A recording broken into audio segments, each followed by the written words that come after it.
আওয়ামী লীগের যেই কি বলা হয়েছে দুইজন ব্লুটুথ মন্ত্রী না সরি মানে এমপি ছিলেন, ক্রিকেটার দুজনই, একজন হচ্ছেন মাশরাফি বিন মুর্তজা, আরেকজন হচ্ছেন সাকিব আল হাসান।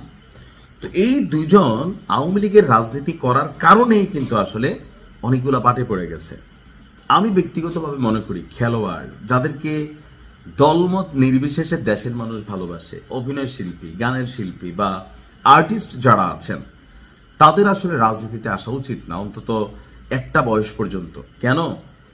এই মাশরাফিরে বাংলাদেশের কে না ভালোবাসছে, এই সাকিব আল হাসানকে কেই না ভালোবাসছে, কিন্তু যখন তারা এমপি নির্বাচনে গেল তখন পলিটিক্যাল পয়েন্ট অফ ভিউতে মাশরাফি এবং সাকিবকে অপছন্দ করা শুরু করলো। ব্যারিস্টার সুমনকে অনেকে ভালোবাসতো, কিন্তু যখন তিনি আওয়ামী লীগের কানেক্ট হয়ে গেলেন তখন তার প্রতি পলিটিক্যাল পয়েন্ট অফ ভিউতে মামলা হলো, আসামি হলো। বাট ব্যারিস্টার সুমন কিন্তু ভালো মানুষ, এটা আপনিও জানেন, তাই না?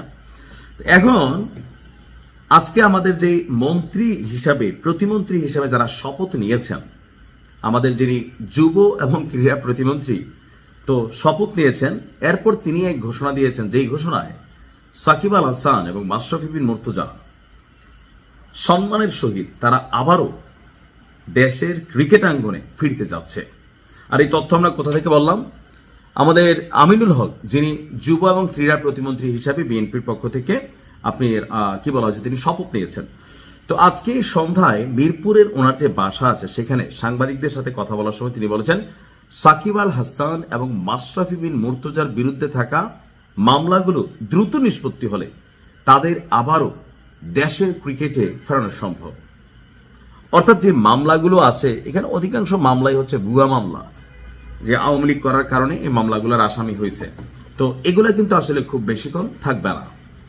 আর যখন সরকারের পক্ষ থেকে একজন দল মানুষকে রিকোয়ার্ড হয়, অর্থাৎ প্রয়োজন হয়, তখন সেই ক্ষেত্রে তার মামলা পানির মতন ঝরা যায়। ডক্টর ইউনূসের গুলো ঝরছে না, ঝরছে তো, 666 কোটি টাকার ইস্যু গেছে না, গেছে তো। তো এরকম সরকার যদি চায় মামলা পানির মতন ঝরা যায়, হয়তোবা তাদের মামলাগুলো দ্রুত নিষ্পত্তি করার জন্য তাগিদ দেওয়া হবে। আপনার আমিনুল সাহেব বলছেন যে যেহেতু তাদের বিরুদ্ধে মামলা আছে, এই মামলাগুলোকে দ্রুত সমাধানের মাধ্যমে আমিও চাই সাকিব আল হাসান এবং মাশরাফিরা যেন আবার বাংলাদেশের ক্রিকেটে ফিরে আসতে পারে। এটা সৌন্দর্য মনে হইল। আর ক্রিকেটার তো বলি ভাই, যারাই আছেন, সাকিবরে দেখে, মাশরাফিরে দেখে আপনারা একটু বুঝলেন যে এই রাজনীতিতে আপনি যখন জয়েন করতেছেন, এটা জনগণের সাথে আপনি ডিসকানেক্টেড হয়ে যাচ্ছেন। বাট আমি আমিনুল ইসলামকে মনে করছি স্মার্ট ক্যারেক্টার। এমনকি ক্রিকেট আঙ্গনের যে শূন্যতা, সেইখানে হয়তো তাদেরকে ফিরাইলে কিছুটা পজিটিভিটি হবে। তবে মাশরাফি তো ক্রিকেট খেলা ছাইরা দিচ্ছে, বাট বোর্ডে যেহেতু একজন সফল অধিনায়ক ছিলেন, Shakib Al Hasan allrounder, so cricket আঙ্গনে তাদের ভূমিকা কিন্তু এখানে একটা কাজ করে যাবে। তিনি বলছেন যে সাকিব মাশরাফিরা যেন আবার ফিরে আসতে পারে, আমরা এই জায়গাটিকে অত্যন্ত নমনীয় এবং সহনশীলভাবে প্রাধান্য দিতে চাই। তাদের দেশে ফেরার ব্যবসায় তিনি বলছেন যে আমরা চাই যে মামলাগুলো আছে সেগুলো রাষ্ট্রীয়ভাবে সিদ্ধান্ত গ্রহণের মাধ্যমে যেন বাংলাদেশে দ্রুত ফিরে আসতে পারে, সেই ব্যবস্থার জন্য তারা আশাবাদী। অর্থাৎ রাষ্ট্র যদি চায় এই মামলা পানির মতন ফুস হয়ে যাবে। আমি মনে করি যে বিএনপির কিছু জিনিস আজকে যারাই মন্ত্রী প্রতিমন্ত্রীর দায়িত্ব নিয়েছেন, শুরুটা অনেক ভালো।